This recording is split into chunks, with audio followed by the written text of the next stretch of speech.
मैं मौजूद हूँ कुमारगंज जीपी में, ब्लॉक बालाजान, जिला धुबरी। मेरे साथ ऑल इंडिया यूडीएफ से हैं कैंडिडेट। आपने तुम्हार की नाम?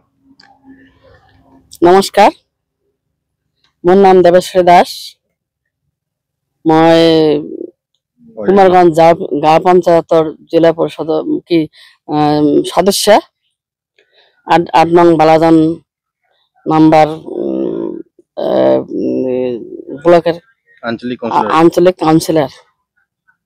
আপনার উদ্দেশ্য কি? আপনার পঞ্চায়েত অন্তর্গত সমস্যা কি কি? রাস্তাঘাট আর কি কি সমস্যা? আমার সমস্যা হল আমার গাঁৱৰ ৰাস্তা-ঘাট ইমান বেয়া, মানে যেতিয়া বৰষুণ পৰে না তেতিয়া আৰু মানে ঘৰৰ পৰা ওলাই নাযায়। কাৰণ হল মানে ইমান মানে এই ঠাইখন আমি নিচা মানে দ মানে বানপানী ইমান ভৰপূৰ হৈ থাকে, মানুহবিলাক কতো যাব নোৱাৰে, খেতি বাতিও ভাল নহয়, ৰাস্তা-ঘাট ইমান বেয়া। বানপানী সমস্যা, বানপানী নদীতে বান্ধিব লাগে, নদীতে ইমান নদীৰ কাৰণে বহুত সমস্যা হৈ গৈছে মানুহৰ ঘৰ বাৰী অথবা যে মানে বাড়ি ঘর, তার মানে মাটি বাড়ি খুব সমস্যা, লেট্রিন মানে খুব সমস্যা হৈ গৈছে। লেট্ৰিনো আমাৰ ঘৰত মানে প্ৰায় ঘৰতে লেট্ৰিন নাই। গতিকে মই আপোনাক ক'ব বিচাৰো, আপোনাৰ কি নাম?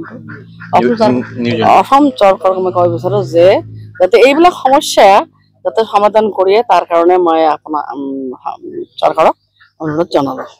আৰু আপোনাৰ পঞ্চায়ত অন্তৰ্গত শিক্ষা ব্যৱস্থা और अस्पताल व्यवस्था की নাই। আমাৰ এইফালে ৰাস্তা ভাল নহয় আৰু মানে হস্পিটেল ওচৰতে নাই, এনে তামাহাট আছে, কিন্তু মানে হস্পিটেলত কোনো ভাল ডক্টৰ নাই।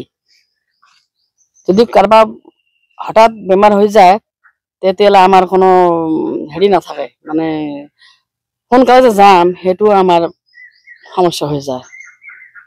तो तुम्हारा नाम? আমাৰ নাম Debashree Das. All India UDF party से हैं।